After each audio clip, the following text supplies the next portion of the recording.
नमस्कार दोस्तों, मेरा नाम अक्षय है और आज हम एक ऐसी घटना के बारे में बताएंगे जो विमान इतिहास में आपको हमेशा याद रहेगी।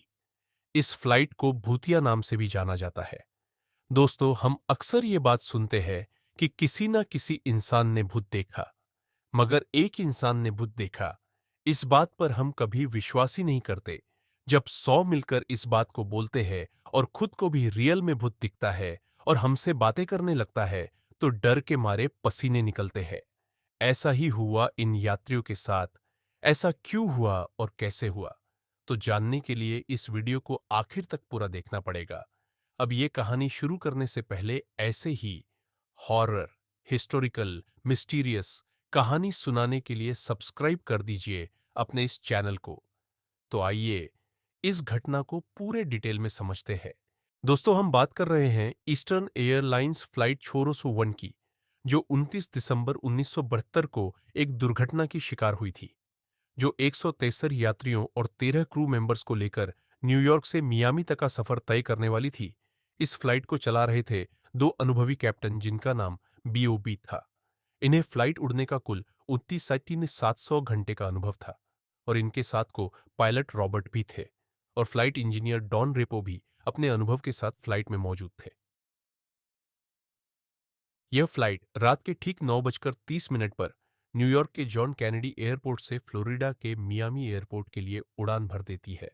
सब लोग इस सफर को एंजॉय कर रहे होते हैं और सभी क्रू मेंबर भी यात्रियों की सेवा में लगे रहते हैं। सब कुछ अच्छा चल रहा होता है। अब फ्लाइट में अनाउंसमेंट होने लगती है। कुछ ही मिनट में फ्लाइट लैंड करने वाली है।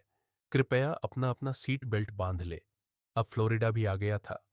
फ्लाइट के कैप्टन फ्लाइट को लैंडिंग के लिए रेडी कर रहे होते हैं और पायलट प्लेन की लैंडिंग के लिए प्लेन के चक्के खोलने के लिए लीवर को नीचे की तरफ दबा देते हैं। तो सामने की स्क्रीन पर एक ग्रीन इंडिकेटर लाइट लगता है, पर वो एक इंडिकेटर की लाइट नहीं लगती है जिसमें आगे का फ्रंट व्हील नहीं खुलता है। यह देखकर कैप्टन को कुछ समझ में नहीं आता। वो तुरंत एयरपोर्ट के ग्राउंड स्टाफ कंट्रोल यूनिट को कांटेक्ट करते हैं। जब एयरपोर्ट के ग्राउंड स्टाफ को इस बात का पता लगा, तो उन्होंने कप्तान को सलाह दी कि प्लेन को तुरंत 2000 फीट की ऊंचाई पर ले जाओ और उसके बाद प्लेन को ऑटो पायलट मोड पर डाल दो और खुद चेक करो कि आगे के फ्रंट व्हील गियर के साथ हुआ क्या है। जैसे ग्राउंड स्टाफ की सलाह थी, वैसे ही प्लेन को 2000 फीट की ऊंचाई पर ले जाकर उन्होंने फ्लाइट को ऑटो पायलट मोड में डाल दिया और ग्राउंड स्टाफ ने कहा कि अभी आप शांति से अब आप सोच सकते हो कि फ्रंट व्हील गियर कैसे निकल सकता है।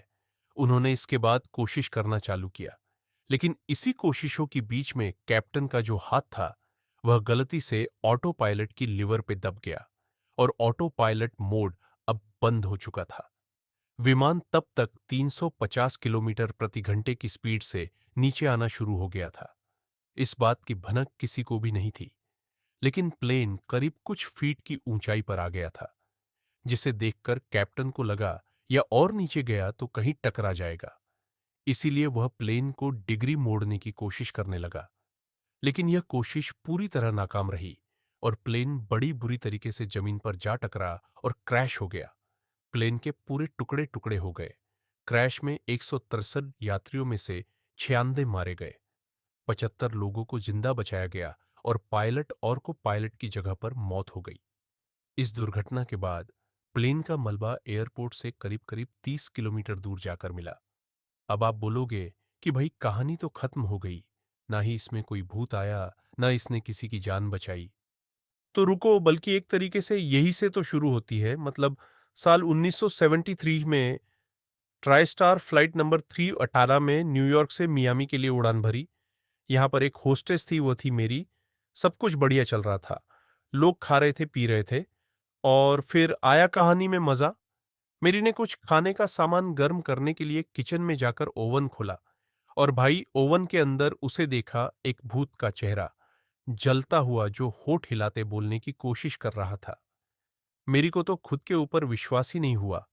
शायद लगा कि कोई यह वहम है, या शायद नींद पूरी न होने की वजह से मुझे ऐसा दिखाई दे रहा हो। उसने वापस से ओवन में जाकर देखा तो भाई वाह, पर वाकई में भूतिया चेहरा था। मेरी वहां से भाग कर गई और एक फ्लाइट इंजीनियर को वहां से लेकर आई। बाकी स्टाफ भी आया।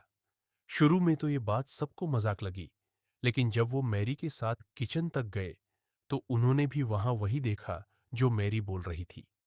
एक डरावना चेहरा जो कुछ कहने की कोशिश कर रहा था। इस बार उस चेहरे से आवाज आ रही थी और वो एक चेतावनी दे रहा था कि कुछ ही देर में इस फ्लाइट में आग लगने वाली है। इतना कहते ही वो चेहरा वहां से गायब हो गया। मैरी को कुछ समझ में नहीं आ रहा था, लेकिन इंजीनियर ने उस चेहरे को पहचान लिया। और गैस करो वो चेहरा कौन था? जी हां, वो चेहरा था फ्लाइट 401 में मारे गए इंजीनियर डॉन रेपो का। जब मैरी और फ्लाइट इंजीनियर ने बात बाकी क्रू मेंबर्स को बताई, तो किसी ने बात पर यकीन नहीं किया और वो भी हंसने लगे। लेकिन उसके तुरंत बाद फ्लाइट की कैप्टन को लगा इंजन ठीक से काम नहीं कर रहा है। इसलिए उस फ्लाइट को मेक्सिको से मोड़ के वापस न्यूयॉर्क की तरफ ले गए, जहां फ्लाइट लैंड करवाने के लिए सभी पैसेंजर्स को एयरपोर्ट पर वेट करने के लिए कहा गया। इसके बाद इंजन को रिपेयर किया जाता है और इसके बाद उसे चेक करने के लिए फ्लाइट के बिना पैसेंजर के उड़ाया जाता है। लेकिन इस फ्लाइट ने जैसे ही उड़ान भरी, वैसे उसके लेफ्ट साइड की इंजन में आग लग गई, जिसे देख लोगों के होश उड़ गए। मैरी और फ्लाइट इंजीनियर को सिर्फ डॉन रेपो की बातें याद आ रही थी और उसके बाद सारे क्रू मेंबर्स को भी यकीन हो गया कि मैरी जो कह रही थी वो सही था। और अगर वो इस फ्लाइट में बैठे रहते तो आज सारे पैसेंजर और क्रू मेंबर्स मारे जाते। इसके बाद इस फ्लाइट को द घोस्ट फ्लाइट 401 के नाम से जाना जाने लगा। बाद में जब फ्लाइट 318 की जांच हुई तो पता चला इस फ्लाइट का ज्यादातर हिस्सा फ्लाइट 401 के मलबे से ही बनाया गया था और वो ओवन भी फ्लाइट 401 का ही था, जो कि काफी हैरान करने वाली बात थी। खैर, अब जो भी हो, एक तरह से उसकी वजह से उतने लोग फ्लाइट क्रैश में फिर से मरने से बच गए। अगर वहां सच में भूत था तो इस दुनिया में ऐसे बहुत से भूतों की जरूरत है। मुझे उम्मीद है कि आप लोगों को यह कहानी जरूर पसंद आई होगी।